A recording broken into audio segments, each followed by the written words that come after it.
BūtLV rīcībā uz vienu dienu nonāca jaunais pirmās sērijas BMW 120D izpildījumā.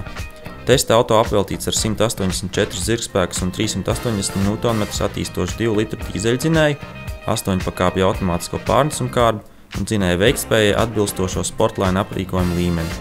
Tajā ietilps 16 vai 17 colu vieglmetāla diski, dinamiskāki bamperi, melna hroma izplūdes bunduls un sporta logotips uz priekšējā spārna, bez kura gan varētu arī iztikt. Salonā par sportlainu atgādina dekoratīvās sliekšņu uzlikas, sporta stūre un sporta sēdekļi, kur ietēpti melnā ādā, kas šūta ar sarkaniem diegiem.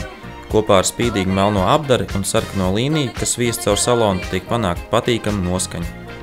Kā jau BMW raksturīgi, tad salons veidots pilotam, kuram tiek piedāvāta ērta sēdpozīcija, tāpat arī visas nepieciešamās pogas un slēdži ir uzreiz par rokai.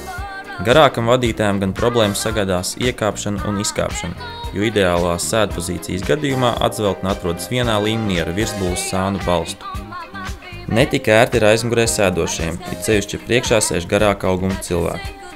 Mēs veicām testu ar 1,90 m garu priekšā sēdošu cilvēku un pēc atbilstošas sēdpozīcijas ieņemšanas aiz viņa sēdēt nevēlētos pat 10-gadīgs bērns. Jāuzteic bagāžas nodalījums, kas spēs uzņemt visus ikdienas pirkumus, bet ja ar to nepietiek, vienmēr var nolaist aizmugurējos sēdekļus. No ārpuses un salona apskates pārējām uz braukšanu, kas tradicionāli vienmēr bijusi BMW stiprā puse. Un pirmā sērija neliek vilties. Tas patiešām ir klasisks BMW ar tiešu atsaucīgu stūri, prognozējumu vadāmību un labu, vienmērīgu jaudas līmeni. Pārsteidzoši, ka darbībā 8 pakāpju ātrumkārba par sevi neliek manīt, kas uzskatāms par komplimentu kārbas izstrādātājiem. Balstiekārtas regulējums ir kompromiss starp pilnīgu sportu un komfortablu gultu. Automašīna nav koka rati, bet izcila komforta ar 17 colu diskiem un cietajām runflat riepām nesagaidīt. Trūkstošo komfortu kompensē gan izcilā skaņas izolācija un kvalitatīvā apdare. BūtLV auditorijai būtiski, ka automašīna ātri un labi savienojas ar telefonu, šajā gadījumā ar iPhone 4. Centrālajā ekrānā uzrādās gan pilna telefona grāmata, gan arī zvanu žurnāls. Tāpat, ja auto apveltīts ar navigācijas sistēmu, tad automašīnai pieejams arī internets un to iespējams sasaistīt ar speciālām Twitter un Facebook aplikācijām.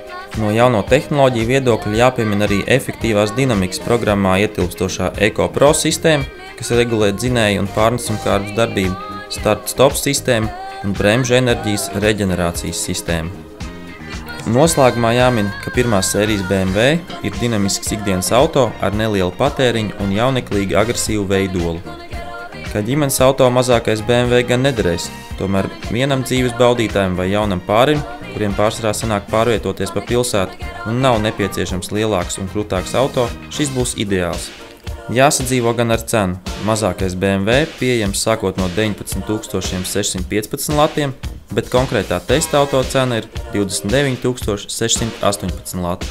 Paldies par uzmanību un tiekamies nākamajā BūtLV autotestā.